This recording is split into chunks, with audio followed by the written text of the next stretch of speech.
بسم الله الرحمن الرحيم. أذلك خير نزلا أم شجرة الزقوم إنا جعلناها فتنة للظالمين إنها شجرة تخرج في أصل الجحيم طلعها كأنه رؤوس الشياطين. صدق اللہ العظیم. کل کے سبق میں ہم نے اہل جنت کا تذکرہ پڑھا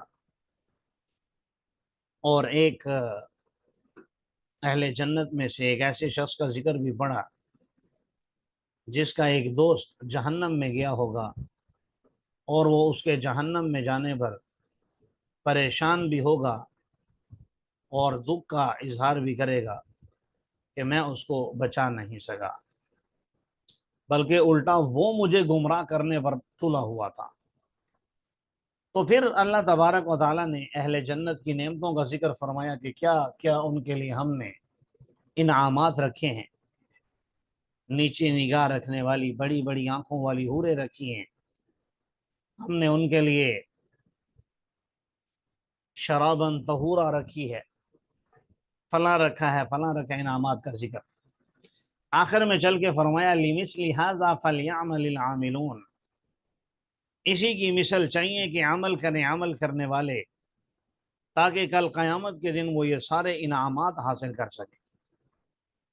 اب آگے اہل جہنم کا تذکرہ ہے آج کے سبق میں کہ یہ لوگ دنیا کے اندر تو مزے اڑا رہے ہیں، لیکن کل قیامت کے دن ان کے ساتھ کیا ہونے والا ہے اس کی انہیں خبر نہیں ہے، اس کا انہیں ہوش ہی نہیں ہے۔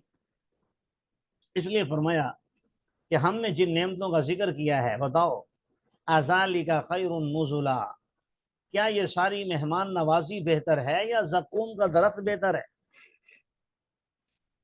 زقوم کا درخت کیا ہے؟ فرمایا انا جعلناها فتنة للظالمین، ہم نے اسے ظالم لوگوں کے لیے آزمائش کا باعث بنا دیا ہے۔ یقیناً وہ ایک درخت ہے جو جہنم کے بیچوں بیچ نکلتا ہے، جس کی شاخیں ایسی ہیں گویا وہ شیاطین کے سر ہوں۔ فَإِنَّهُمْ لَآكِلُونَ مِنْهَا فَمَالِئُونَ مِنْهَا الْبُطُونَ، یہ لوگ اسی درخت سے کھائیں گے اور اسی سے اپنے پیٹوں کو بھریں گے، پھر ان کے لیے اس درخت کے اوپر سے، یعنی یہ جو زقوم کھائیں گے تو اس پر ان کو کھولتا ہوا پانی ملے گا پینے کے لیے۔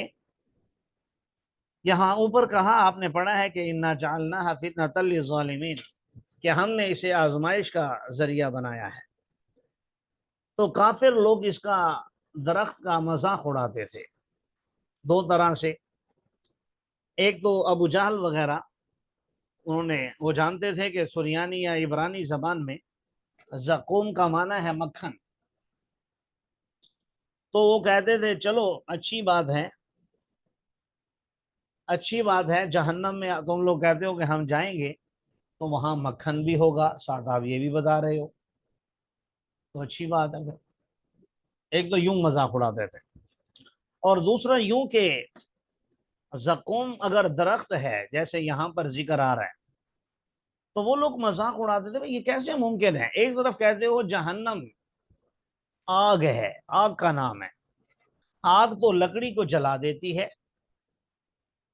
تو آگ والی جگہ میں جہاں ہر طرف آگ ہی آگ ہوگی، بقول تمہارے یعنی رسول اللہ صلی اللہ علیہ وسلم سے کہتے، تو پھر اس کے اندر درخت کیسے ہوگا؟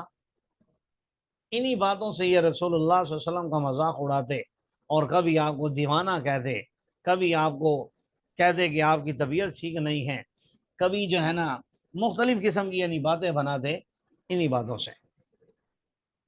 لیکن شاید وہ لوگ اللہ جل جلالہ کی قدرت کاملہ کو بھول گئے کہ بھئی اللہ کی ذات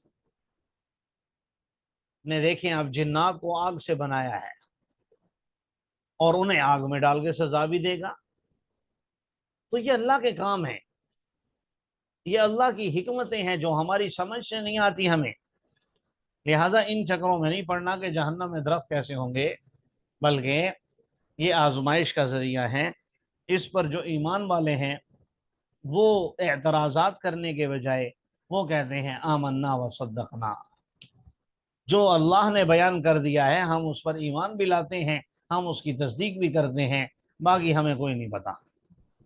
اسی طرح آپ لوگ آگے پڑھیں گے کہ اللہ تبارک و تعالیٰ نے جہنم کا تذکرہ فرمایا تو فرمایا کہ ہم نے اس پر 19 فرشتے متعین کیے ہیں۔ تو اس کا بھی یہ لوگ مذاق اڑاتے ہیں۔ ایک پہلوان تھا، اس نے کہا کہ یار 17 کو میں سنبھال لوں گا، 2 کو تم لوگ سنبھال لینا۔ بعض کہتے تھے بھئی 19 کیوں، 20 کیوں نہیں، 19 کیوں، 15 کیوں نہیں؟ تو اللہ تعالیٰ نے وہاں بھی یہی الفاظ ارشاد فرمائے کہ ہم نے اس گنتی کو آزمائش کا ذریعہ بنایا ہے۔ جو ایمان والے ہیں وہ کہتے ہیں بھئی 19 ہیں یا 49 ہیں، ہمیں اس سے بحث نہیں ہے۔ ہمیں بحث اس بات سے ہے کہ اللہ جل جلالہ نے ذکر کر دیا کہ 19 ہیں تو ہم اس پر ایمان لاتے ہیں، بس ہمیں سمجھ میں آئے یا نہ آئے ہمیں اس سے کوئی بحث نہیں۔ فرمایا ثم ان لهم علیہا لشوبا من حمیم، یقیناً پھر ان کے لیے اس درخت کے اوپر سے کھولتا ہوا پانی ہوگا۔ لشوبا کا معنی ہوتا ہے جس میں پانی کی آمیزش ہوگی۔ حمیم تو کھولتے ہوئے پانی کو کہتے ہیں، لیکن لشوبن آمیزش کس چیز کی ہوگی؟ تو دوسرے مقام سے سمجھ میں آتا ہے کہ اس میں ملنے والی چیز وہ اہل جہنم کے جسم سے نکلنے والی پیپ، خون اور گندگی وہ اس پانی کے اندر شامل ہوگی اور وہ پانی ان کو پینے کے لیے دیا جائے گا۔ اللہ تعالی ہم سب کی جہنم سے حفاظت فرمائے۔ کیسے ہولناک مناظر ہیں انسان کو پڑھتے ہوئے، جو ہے جب قے سی آنے لگتی ہے، پڑھتے ہوئے جو ہے دل خراب ہونے لگتا ہے۔ لیکن خدا نہ خواستہ اگر ہمیں اپنی بدعمالیوں کی وجہ سے کل یہ سب کچھ پینا پڑ گیا، کل یہ سب کچھ کھانا پڑ گیا، تو سوچئے میرا اور آپ کا کیا بنے گا۔ یہ تو ابھی ہم صرف کتاب میں پڑھ رہے ہیں کہ ایسا ایسا ہوگا، لیکن اللہ نے یہ ذکر بھی اس لیے کیا ہے تاکہ ایمان والے اس سے ڈر جائیں اور راہ راست پر آ جائیں۔ پھر صرف یہ کھانا پینا نہیں ہوگا، ثم ان مرجعهم لإلی الجحیم، پھر ان کا لوٹنا ہوگا جہنم کی آگ کی طرف۔ اس سے پتہ چلتا ہے کھانے کا الگ انتظام کیا جائے گا جہنم کے اندر علیحدہ طور پر۔ یقیناً انہوں نے اپنے آباء و اجداد کو گمراہ پایا تھا، فہم علی آثارہم یہرعون، یہ انہی کے نقش قدم پر دوڑے چلے جا رہے ہیں۔ وَلَقَدْ ضَلَّ قَبْلَهُمْ أَكْثَرُ الْأَوَّلِينَ، البتہ تحقیق ان سے پہلے بہت سے لوگ گمراہ ہوئے اور ان میں ہم نے ڈرانے والوں کو بھی بھیجا، تو دیکھ لیجئے ڈرائے ہوئے لوگوں کا انجام کیسا ہوا۔ یعنی جنہوں نے ہمارا کہنا نہیں مانا تو پھر ان کا انجام کیسا ہوا پوچھ لیجئے۔ الا عباد اللہ المخلصین، مگر اللہ کے چنے ہوئے، اللہ کے برگزیدہ، اللہ کے مخلص بندے، نیک بندے، ان کو اللہ تبارک و تعالیٰ نے اپنے عذاب سے بچائے رکھا۔ اب آگے یہاں سے مختلف انبیاء کا ذکر کیا ہے اور سب پر سلامتی بھی بھیجی ہے، اور مقصد یہ ہے الا عباد اللہ المخلصین کہ جو مخلص بندے تھے اللہ نے ان کو کیسے بچایا اور کس طریقے سے اپنوں کی مدد کی۔ فرمایا وَلَقَدْ نَادَانَا نُوحٌ فَلَنِعْمَ الْمُجِيبُونَ، ہمیں نوح علیہ السلام نے پکارا، کتنے ہی بہترین ہم جواب دینے والے ہیں۔ وَنَجَّيْنَاهُ وَأَهْلَهُ مِنَ الْكَرْبِ الْعَظِيمِ، ہم نے ان کو اور ان کے گھر والوں کو بہت بڑی تکلیف سے نجات دی، اور ان کی ذریت کو بھی ہم نے باقی رہنے والا بنا دیا، اور ہم نے ان کا تذکرہ آنے والوں میں باقی رکھا۔ سلام ہو نوح علیہ السلام پر تمام جہانوں میں، اسی طرح ہم نیک لوگوں کو بدلہ دیا کرتے ہیں۔ یقیناً وہ ہمارے ایماندار بندوں میں سے تھے۔ ثم اغرقنا الآخرین، پھر ہم نے باقی سب کو ہلاک کر دیا، پانی میں غرق کر دیا۔ وَإِنَّ مِن شِيعَتِهِ لَإِبْرَاهِيمَ، اور انہی کی جماعت میں سے حضرت ابراہیم علیہ السلام بھی تھے۔ شیعہ کا مطلب، شیعہ کہتے ہیں ایسے گروہ کو، ایسی جماعت کو جن کا ایک سربراہ ہو۔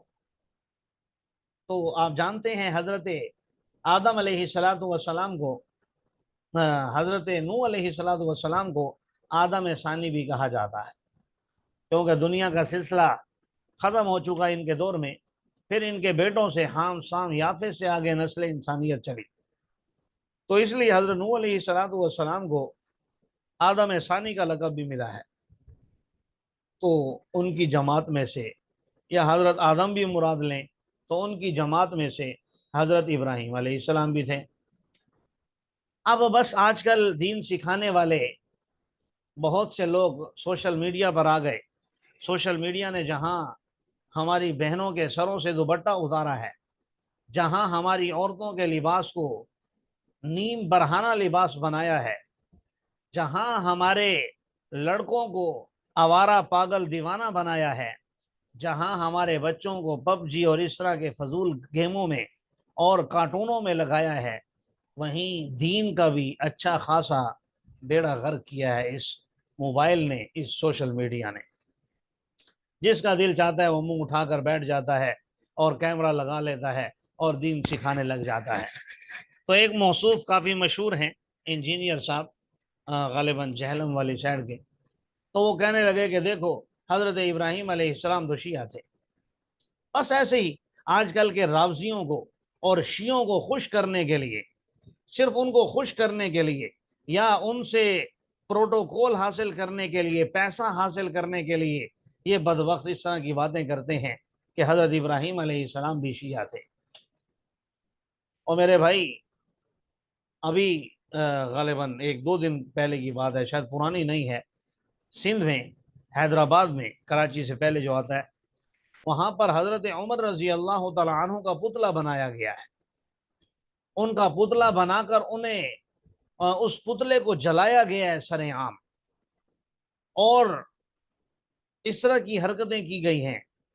کیا ان حرکتوں پر بھی آپ نے موصوف کا، انجینئر صاحب کا کوئی تبصرہ سنا ہے؟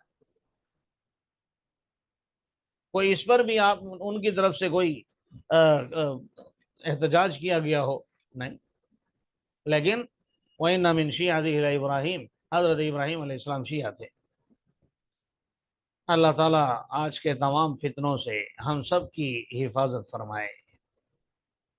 تو یاد رکھیے، دین جب بھی سیکھنا ہے علماء سے سیکھنا ہے۔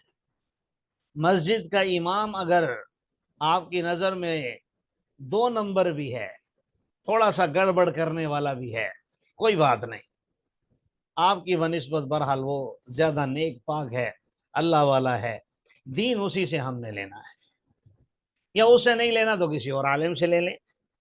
ظاہر ہے دوائی تو ہم ڈاکٹر سے ہی لیں گے، اگر ایک ڈاکٹر اچھا نہیں لگ رہا تو کسی دوسرے ڈاکٹر سے۔ یہ تو نہیں ہے کہ اگر ڈاکٹر سے دوائی نہیں لینی کیونکہ ڈاکٹر 2 نمبر ہیں تو چلو کس سے لے لیں؟ چلو میں دوائی موچی سے لے لیتا ہوں، میں دوائی کسی انجینئر سے لے لیتا ہوں، میں دوائی کسی کریانہ اسٹور والے سے لے لیتا ہوں۔ ظاہر ایسا تو کوئی بھی نہیں کرے گا۔ تو یاد رکھیے، نیم حکیم خطرہ جاں اور نیم ملا خطرہ ایمان۔ تو جس طرح اپنی جان بچانا ضروری ہے تو جان سے زیادہ ایمان بچانا ضروری ہے، کیونکہ یہ آخرت کی کرنسی ہے، اور آخرت کے یہ مال و دولت ہے، اور اپنا مال و دولت کوئی کسی کو نہیں دیتا۔ اپنے ایمان کی حفاظت کیجئے۔ بہرحال میں دوسری طرف نکل گیا، اب دیکھ لیجئے اب ترجمہ۔ ان واقعات کو میں اس لیے تفصیل سے بیان نہیں کر رہا کیونکہ واقعات آپ پڑھ چکے ہیں ماشاءاللہ، علیحدہ علیحدہ طور پر انبیاء کا تذکرہ آتا ہے، تو یہاں پر صرف حضرت ابراہیم علیہ السلام کا زیادہ ذکر کیا ہے، چلو اس پر کچھ بات کر لیں گے پھر۔ وَإِنَّ مِن شِيعَتِهِ لَإِبْرَاهِيمَ، یقیناً ابراہیم علیہ السلام بھی حضرت نوح علیہ السلام کی جماعت میں سے تھے۔ یاد کیجئے جب وہ اپنا قلب سلیم، صحیح سالم دل لے کر آئے، یعنی ان کے دل میں غیر اللہ کی محبت نہیں تھی، جب انہوں نے اپنے ابا جان اور اپنی قوم سے کہا کہ تم کس چیز کی عبادت کرتے ہو، جن معبودوں کی تم عبادت کرتے ہو، اَئِفْکًا آلِہَةً دُونَ اللَّہِ تُرِیدُونَ، کیا تم نے خود ہی گھڑے ہوئے ہیں اپنے معبود اللہ کو چھوڑ کر، ان کو تم چاہتے ہو؟ کیا گمان ہے تمہارا رب العالمین کے بارے میں؟ فَنَظَرَ نَظْرَةً فِي النُّجُومِ، پھر آپ نے ایک نظر ستاروں میں دیکھا اور فرمایا فَقَالَ إِنِّي سَقِيمٌ، میری طبیعت ٹھیک نہیں ہے۔ میں بیمار ہوں، اس کا یہاں پر کیا تعلق ہے؟ تو بعض حضرات نے یہ کہا کہ حضرت ابراہیم علیہ السلام کی جو قوم تھی یہ نجوم پرست بھی تھی، نجومی جو ہے، اس میں آسمان کے جو ستارے ہیں ان سے بھی یہ لوگ علم حاصل کرتے تھے، اور اس سے بھی یہ اپنی راہیں متعین کرتے تھے، اور اس سے بھی فال نکالتے تھے۔ حالانکہ یہ جائز نہیں ہے۔ نبی کریم صلی اللہ علیہ وسلم نے ارشاد فرمایا، جو کسی نجومی کے پاس گیا اور اس کو اپنا ہاتھ دکھایا، فرمایا اس کا ہم سے کوئی تعلق نہیں ہے۔ جو کسی کاہن کے پاس گیا اور اس سے کچھ پوچھا تو فرمایا اس سے ہمارا کوئی تعلق نہیں۔ تو حضرت ابراہیم علیہ السلام نے ان کو ان کے ساتھ نہ جانے کے لیے، کیونکہ وہ کسی میلے میں جا رہے تھے، ان کو بھی لے جانا چاہتے تھے، لیکن حضرت ابراہیم علیہ السلام کچھ اور کرنا چاہتے تھے، تو اس لیے کہا کہ بھائی میری طبیعت ٹھیک نہیں ہے، میں آپ کے ساتھ نہیں جا سکتا۔ فَتَوَلَّوْا عَنْهُ مُدْبِرِينَ، تو وہ لوگ ان سے پیٹ پھیر کر جانے لگے۔ جب وہ لوگ چلے گئے، فَرَاغَ إِلَىٰ آلِهَتِهِمْ فَقَالَ أَلَا تَأْكُلُونَ، تو حضرت ابراہیم علیہ السلام متوجہ ہوئے ان کے معبودوں کی طرف اور کہنے لگے تمہیں کیا ہو گیا، تم کھاتے کیوں نہیں ہو؟ مَا لَكُمْ لَا تَنطِقُونَ، تمہیں کیا ہو گیا، تم تو بات بھی نہیں کرتے۔ پھر ان پر اپنے دائیں ہاتھ کی ضرب سے متوجہ ہوئے اور سب کو توڑ دیا، اور جو سب سے بڑا بت تھا اس کے ہاتھ میں ہتھیار دے دیا جسے توڑا تھا۔ اب یہ لوگ جب واپس آئے، فَأَقْبَلُوا إِلَيْهِ يَزِفُونَ، تو یہ دوڑتے ہوئے آئے اس کی طرف اور کہنے لگے، اچھا حضرت ابراہیم علیہ السلام نے یہ دیکھا کہ اب موقع اچھا ہے سمجھانے کا، کیونکہ اس وقت یہ ٹھیک ہے غصے میں ہیں لیکن غم کی حالت میں بھی ہیں، اور ان کے بت ان کے سامنے ٹوٹے پڑے ہیں، تو سمجھانے کا موقع اچھا ہے۔ تو فرمایا کیا تم عبادت کرتے ہو ان معبودوں کی جن کو تم خود ہی تراشتے ہو، جن کو تم خود ہی تراشتے ہو، حالانکہ اللہ نے تمہیں پیدا کیا ہے اور ان اعمال کو بھی اللہ نے پیدا کیا ہے جو تم کر رہے ہو، تمہارے ہاتھ میں تو کچھ بھی نہیں ہے۔ تو وہ کہنے لگے اس کے لیے عمارت بناؤ اور اسے جہنم میں ڈال دو۔ اللہ تعالیٰ فرما رہے ہیں انہوں نے ایک تدبیر کا ارادہ کیا تو ہم نے ان کی تدبیر کو نیچے والا بنا دیا۔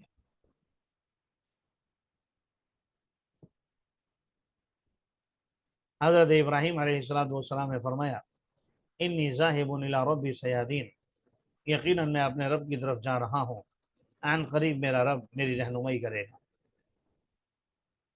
اور پھر جب اتنا بڑا معجزہ دیکھا، جب انہوں نے حضرت ابراہیم علیہ السلام کو آگ میں ڈالا تو اللہ نے حکم دیا قلنا یا نار کونی بردا وسلاما علی ابراہیم، کہ اے آگ ابراہیم پر ٹھنڈی ہو جا اور سلامتی والی ہو جا۔ اور یہ صرف معجزے ان کے لیے نہیں، میرے اور آپ کے لیے بھی ہو سکتے ہیں۔ اگر ہو آج بھی ابراہیم سا ایمان پیدا تو آگ کر سکتی ہے انداز گلستان پیدا۔ آگ آج بھی ٹھنڈی ہو سکتی ہے لیکن ہمارا ایمان تو کامل ہو، ہمیں اب اپنے رب پر بھروسہ تو ہو، ہمیں اپنے رب پر کامل یقین تو ہو۔ فرمایا تو جب اتنا بڑا معجزہ دیکھا کہ اللہ نے مجھے آگ میں بچا لیا، اور آگ تو جلاتی ہے، بچنا ممکن ہی نہیں تھا لیکن بچا لیا، تو اس لیے یہاں پر دعا کی کہ اے میرے اللہ ہب لی من الصالحین، مجھے بیٹا عطا کر جو نیک لوگوں میں سے ہو۔ تو اللہ تعالیٰ فرما رہے ہیں ہم نے ان کو خوشخبری دی ایک بردبار لڑکے کی، لیکن آزمائشیں آئی ہیں بڑی حضرت ابراہیم علیہ السلام پر۔ جب وہ اس کے ساتھ چلنے کے قابل ہوا تو حکم دیا ذبح کرنے کا، اس کا آگے ذکر ہے پورا قرآن میں، دیکھیے ترجمہ۔ فرمایا اے میرے پیارے بیٹے، میں نے خواب دیکھا ہے کہ میں تمہیں ذبح کر رہا ہوں، فانظر ماذا تری، تمہاری کیا رائے ہے؟ تو بیٹا کہنے لگا رائے کی اس میں کیا بات ہے، اے میرے پیارے ابا جان افعل ما تؤمر، کیونکہ نبی کا جو خواب ہوتا ہے وہ وحی کے درجے میں ہوتا ہے، وہ حکم ہوتا ہے اللہ کا۔ فرمایا عن قریب آپ مجھے صبر کرنے والوں میں سے پائیں گے اگر اللہ نے چاہا۔ جب دونوں باپ بیٹا تیار ہو گئے، ابراہیم علیہ السلام اور اسماعیل علیہ السلام، اور والد نے اپنے بیٹے کو پیشانی کے بل لٹا دیا، تو ہم نے پکارا اے ابراہیم قد صدقت الرؤیا انا کذالک نجزی المحسنین، یقیناً آپ نے خواب سچ کر دکھایا اور ہم نیک لوگوں کو اچھا بدلہ ہی دیا کرتے ہیں۔ یقیناً یہ بہت بڑی آزمائش تھی، اور ہم نے اس آزمائش میں اس بچے کی جگہ فدیے میں دے دیا ذبح عظیم، ایک بڑا ذبیحہ، یعنی ایک مینڈھا اللہ نے بھیج دیا۔ اور ہم نے ان کا تذکرہ باقی رکھا آنے والوں میں، سلام ہو ابراہیم علیہ السلام پر، اسی طرح ہم نیک لوگوں کو بدلہ دیا کرتے ہیں، یقیناً وہ ہمارے ایماندار بندوں میں سے تھے۔ اور ہم نے ان کو اسحاق کی خوشخبری دی جو نبی ہوگا صالحین میں سے ہوگا، اور ہم نے ان پر برکت بھی دی اور اسحاق پر بھی، اور ان کی ذریت میں سے بعض تو نیک ہیں اور بعض اپنے آپ پر واضح طور پہ ظلم کرنے والے ہیں۔ اللہ تعالی ہمیں تمام آزمائشوں سے محفوظ فرمائے۔ آمین ثم آمین۔